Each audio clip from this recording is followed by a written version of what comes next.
মাথায় বিশেষ করে আজকের একটি ঘটনা আপনাকে আমি স্মরণ করিয়ে দিতে চাই। সেটা হচ্ছে যে আমাদের সবার প্রিয় ইশরাক হোসেনকে মেয়র পদে নির্বাচিত করা হয়েছে। সেই ব্যাপারটা কি আসলে আপনারা খুব ভালো একটা নজির স্থাপন করলেন? সেই হিসাবে আগামীকাল যদি আমরা দেখি যে 2018 সালে বিএনপি 300 জন নির্বাচন অংশগ্রহণ করেছিল, সেটি একটি রাতের ভোটে নির্বাচন হয়েছিল।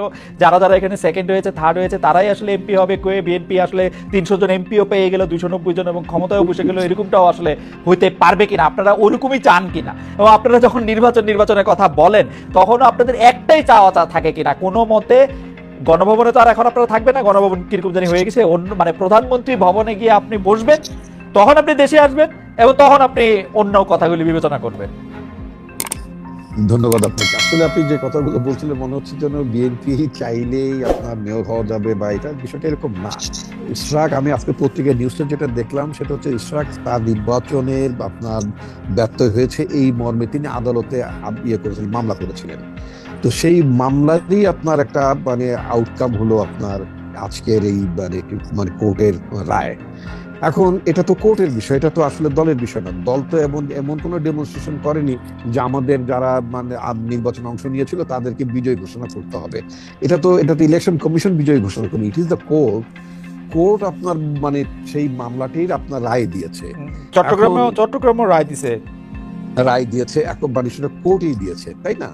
এখন আপনি এই কোর্টের রায়ের বিবেচনা বোধ অথবা এটাকে আপনি যে ব্যাখ্যা আপনি দিতে পারেন সেটা আলাদা কথা। আমি যে ব্যাখ্যা দিতে পারি সেই ব্যাখ্যা হচ্ছে বিএনপি অলরেডি ইন পাওয়ার এবং বিএনপির বাইরে এখন কিছু নাই বাংলাদেশে। ইলেকশন হইলে বিএনপি 290 সিট নিয়ে আওয়ামী লীগ যেভাবে দেশ শাসন করছে এইভাবেই দেশ শাসন করবে না।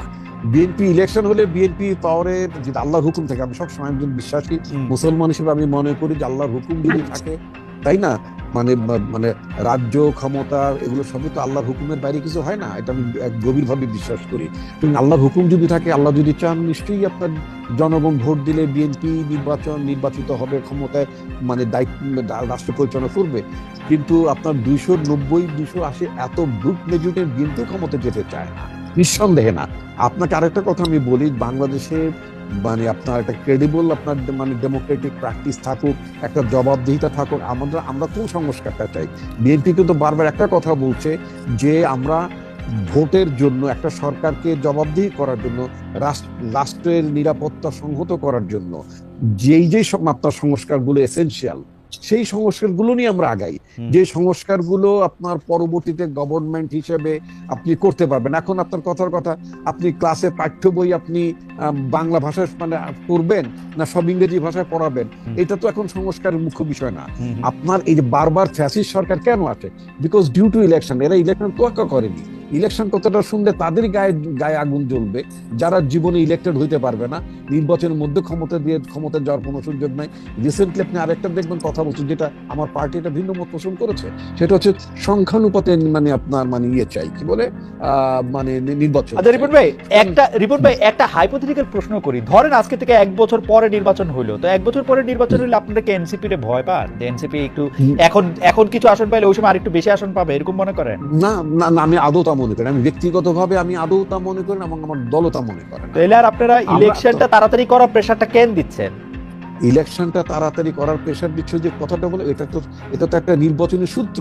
গণঅভ্যুত্থান আপনি আশরাফ কায়সার বলেছেন, আপনি বলেছেন একটা দীর্ঘ, আমরা বলবো কিন্তু বিএনপি দেখেন স্টেক হোল্ডার, বিএনপি কেন বলবে? বিএনপি ওয়েট করবে যখন ইলেকশন হবে তখন ইলেকশন হবে, আমরা বলবো না। অনির্বাচিত সরকার যতদিন ক্ষমতা থাকবে ততদিন এখানে ষড়যন্ত্র থাকতে পারে। এই যে গত 3-4 দিন বাংলাদেশের যে গুজবের ফ্যাক্টরিতে পরিণত হয়েছিল এই জরুরি অবস্থা। রিপোর্ট ভাই আপনি আমার থেকে অনেক ভালো জানেন, আপনি গুজবের ফ্যাক্টরির কথা বলতেছেন। আমরা কি দেখতেছি? আমরা দেখতেছি শাহাদাত সাহেব চট্টগ্রামে মেয়র হয়েছে, ইশাক সাহেব ঢাকায় মেয়র হয়েছে, অ্যাটর্নি জেনারেল আপনাদের লোক, আইন আদালতে গিয়ে তারেক সাহেবের সব মামলা তুলে নেওয়া হয়েছে বা খালাস হয়ে গেছে, বেগম জিয়ার মামলা পরের দিন খালাস হয়ে গেছে। সেক্রেটারি যারেই প্রশ্ন করি, আমি তো কিছুদিন সরকারি চাকরি করছি জানি, যারেই প্রশ্ন করি সে নিজের প্রথমে বলে না যে ভাই তোমার সাথে বিএনপির কোন লিডারের কথা হলে তুমি কিন্তু বইলো আমি কিন্তু বিএনপির লোক। তো এই সিস্টেমটা তো ভাঙতে হবে। কেন তাকে বলতো সে বিএনপির লোক? আমি তো বারবার, আমি যখন আমি তো রাজনীতি করি, আমি যখন আমার এলাকায় যাই, I met my SP, DC বা আপনার ইউনো, তাদেরকে মিট করছি। আমি একটা কথা বলতাম যে প্রজাতন্ত্রের কর্মকর্তা হিসেবে আপনি কখনই বিএনপির লোক আপনার পরিচয় দেওয়া দরকার নেই। যেমন আপনি আওয়ামী লীগের লোক পরিচয় যদি দিয়ে থাকেন, সেটাকে যেমন আমরা মানে অন্যায্য মনে করছি, সমালোচনা করছি, একইভাবে আপনি কখনো বিএনপির লোক হিসেবে পরিচয় দেবেন, সেটাকেও কিন্তু আমরা সমালোচনা করব, নিন্দা করবো, এবং আমরা এটাকে মোটেই প্রশ্রয় দেব না। আপনার প্রজাতন্ত্রের মানে কর্মকর্তা থাকুন, তাতে বরং আপনি রেসপেক্ট পাবেন। আপনার পোশাকের মর্যাদা, আমি পুলিশ অফিসারকে বলেছি, আপনার পোশাকটাকে তো আমরা শ্রদ্ধা করতে চাই, আপনাকে কোনো বিশেষ অনুগত। রিপন ভাই, আপনারা যখন এখন আপনাদের মানে ঢাকার বাইরে যান, তখন পুলিশের কর্তার বা প্রশাসনিক কর্তার ব্যবহার আপনাদের প্রতি অনেক পাল্টাইছে না? আমার যেহেতু আগে প্রশাসনের কর্মকর্তাদের সাথে আমার মিট করার কোনো সুযোগ ছিল না, কারণ তারা আপনাকে খুঁজতো রাষ্ট্রীয় অতিথিশালায় নেওয়ার জন্য। রাষ্ট্রীয় টিচার।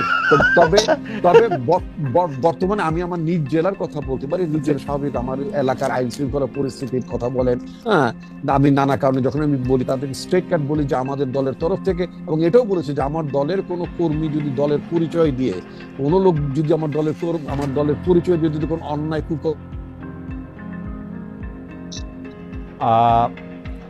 রিপন ভাই সংযোগটি বোধহয় একটু আমরা শুনতে পাচ্ছি না রিপন ভাইকে নিশ্চয়ই আমরা শুনবো। তবে আমরা একটু প্রশ্নটি করে রাখি, রিপন ভাই যদি শুনে, সেটি হচ্ছে যে আমরা, আচ্ছা রিপন ভাই আসলে আমরা প্রশ্নটি করব আমরা আশাফ ভাইয়ের কাছ থেকে। রিপন ভাই শুনতে পাচ্ছেন? রিপন ভাই আমরা একটু আটকে গেছিলাম। আমি আপনাকে শুধু দুইটা কথা বলি, আপনি 1 মিনিট একটা মন্তব্য করেন, কারণ আমি জানি যে এই প্রশ্ন আসলে আপনাকে উদ্দেশ্য করে নয়, এই প্রশ্ন আপনার দলকে উদ্দেশ্য করে। অনেক সময় দল ইয়ের চেয়ে বড় থাকে। সেই প্রশ্নটি হচ্ছে, গত 5 আগস্টের পর থেকে প্রতিদিনই আপনি বলছেন যে কাউকে আপনি কোনো নির্দেশনা দেন নাই, অথচ আপনি দেখেন প্রতিদিনই বিভিন্ন এলাকায় দখলবাজি, চাঁদাবাজি, দিবস উদযাপন, দলীয় মনোনয়ন দাবি, নানা কিছু কেন্দ্র করে বিএনপির অভ্যন্তরীণ দ্বন্দ্ব সংঘাতের এবং আধিপত্য বিস্তারের খবর আসছে। 10 জনের বেশি মানুষ নিহত হয়েছে, আহত হয়েছেন শত শত মানুষ। গতকাল মিরসরাইয়ে একজন মারা গেছেন। বিএনপির তৃণমূল কি নিয়ন্ত্রণের বাইরে চলে গেছে? বহিষ্কার, সদস্যপদ স্থগিত, সতর্কতা, নানা কিছুর পরে অভ্যন্তরীণ দ্বন্দ্ব থামছে না কেন? আরিফুর ভাই, আমি আপনাকে সত্যি করে বলি, I have nothing against BNP, nothing against NCP, কিন্তু আমি কিন্তু রাস্তাঘাটে বিভিন্ন জায়গায় যে চাঁদাবাজির কথা শুনতেছি, এগুলি বিএনপি করতেছে। অল্প কিছু জায়গায় জামাত করতেছে, অল্প কিছু জায়গায় এনসিপি করতেছে। ট্রাস্ট মি, আমি একটু বাড়াই করতেছি না। আচ্ছা, যাও, এটা আপনি ইনফরমেশন থাকতে পারে। এবং আমরা আমাদের কানে যে অভিযোগগুলো এসছে, আমি আপনাকে ক্যাটেগরিক্যালি বলি, আমরা কিন্তু স্টার্ন মেজার তাদের বিরুদ্ধে দল থেকে বের করে দিয়েছি। আরেকটা কথা আপনাকে বলি, আপনি নিজেই জানেন, সারা পৃথিবীতে যখন কোনো বিপ্লব হয়, অভ্যুত্থান, সরকারের পরিবর্তন ঘটে, তখন কিন্তু দেখবেন আপনার পোস্ট রেগুলেশন, পোস্ট আপনার মাস্টার্স পিরিয়ডে কিন্তু একটা ব্যাপক ধরনের অ্যানার্কি থাকে। সেই তুলনায় কিন্তু বাংলাদেশ কম্পারেটিভলি অনেক অনেক বেশি ভালো অবস্থায় আছে। এটা গেল একদিক। দ্বিতীয়ত আপনি আমাকে একটু সময় দেবেন। দ্বিতীয়ত আপনি একটা কথা বলেছেন, এই যে বিএনপি একেবারে ক্ষমতার দ্বার প্রান্তে, ক্ষমতায় এসে যাচ্ছে ইত্যাদি ইত্যাদি যে কথাগুলো বললেন, এটা গ্রামের নানা জায়গায় মানুষের মধ্যে, কর্মীদের মধ্যে, নেতাদের মধ্যে এই ধরনের ফিলিংস থাকতে পারে। ফলে অনেকেই মনে করছে যে আমার দল তো ক্ষমতায় আসছে, সুতরাং আমি এখন যদি মানে দলের কোনো জায়গাতে বিচ্যুত হয়ে যায়, পদ থেকে হারিয়ে যাই, তাদের মধ্যে একটা ক্ষোভ যে কিছু কিছু জায়গায় যে আপনার বিভেদ বিরোধ হয়েছে, সেটা কিন্তু মানে অস্বীকার করবেন হয়েছে। বাট এটাকে মাথায় রেখে আমাদের পার্টির ভারপ্রাপ্ত চেয়ারম্যান তারেক রহমান বাংলাদেশের 8টি অঞ্চলকে বিভক্ত করে মানে সাংগঠনিক কার্যক্রম পরিচালনা করার জন্য একেবারেই তৃণমূল পর্যায়ের দলটাকে প্রো ইলেকশন, মানে আমরা যেটা চেয়েছি যে ভোটের আগে কোনো দলের মধ্যে বিভাজন, নেতৃত্বের মধ্যে ঝামেলা, এগুলো যাতে না থাকে, আমরা একেবারে গ্রাসরুট লেভেলে কাউন্সিল করে আমরা নেতৃত্ব নির্বাচন করছি, একেবারে ভোটের মধ্য থেকে। আমরা কাউকে চাপিয়েও দিচ্ছি না। এইটা আমি তো নিজে মানে আপনার ফরিদপুর, গ্রেটার ফরিদপুর একটা জায়গা আছে, এই দায়িত্বটা পালন করছি আমি। রিপন ভাই, আমার মনে হয় আপনি আপনার বক্তব্য পরিষ্কার করছেন এবং আমি আপনার বক্তব্যে কনভিন্স।